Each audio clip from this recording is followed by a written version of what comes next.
সুমিত ব্লগে সবকে স্বাগত।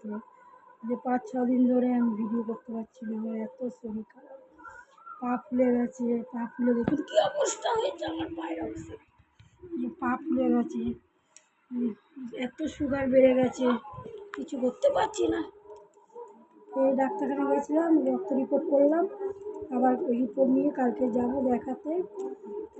কালকে ভাত খাইনি, আজকে একটু ভাত আর মা একটুখানি কী ভেজেছে ওটা, আলু ভাজা, আমার বউ আলু ভাজা ডাল করেছিল, আর রান্না পুজোর তরকারি আমার দিদি পাঠিয়েছিল কালকেরে, দিদি বাড়িতে হয়, ফটো তুলতে পারিনি, পাঠিয়েছিল।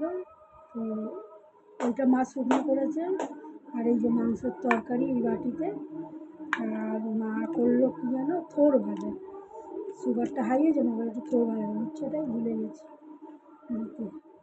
কী করবো, ভিডিও করতে পারছি না। ছেলেও এরকম, ছেলে আমার একটা নতুন জিনিস শিখেছে, আসতে পারি যে আজকে মোবাইল চালালো নিজে নিজে, কী করে চালানো আমি এটা বুঝতে পারলাম না। ঠিক ইউটিউবটা চেনে, যে ইউটিউবের মধ্যেই ধাক্কা মারে।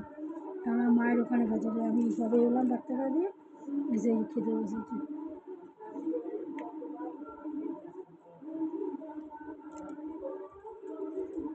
ভালো, তোর ভালো ভালো রস খেলে আরও ভালো, প্রেশার পা ফুলে ঢোল, আর কষ্ট হচ্ছে এত কী বলবো, নিঃশ্বাস নিতে পারছি না, এত সুগার হাই হয়ে গেছে।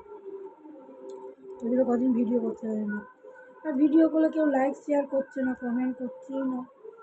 ভিডিও হয়তো ঠিক করে করতে পারি না, আমি তো ঘর দিয়ে বেরোই না বেশি, ঘরেরটাই করি, হয়তো ঠিক করে করতে পারছি না। আমার ছেলেকে নিয়ে আমি যেতে পারি না কোনো জায়গায়, ছেলে এখন বড় হয়ে গেছে, কোলে করে নিয়ে যেতে পারি না, গাড়ি ছাড়া যেতে পারবে না, কোথায় গেলে গাড়িতে, আমার চোখটার জন্য মনে হয় আগের সপ্তাহে যাবো দেখাতে।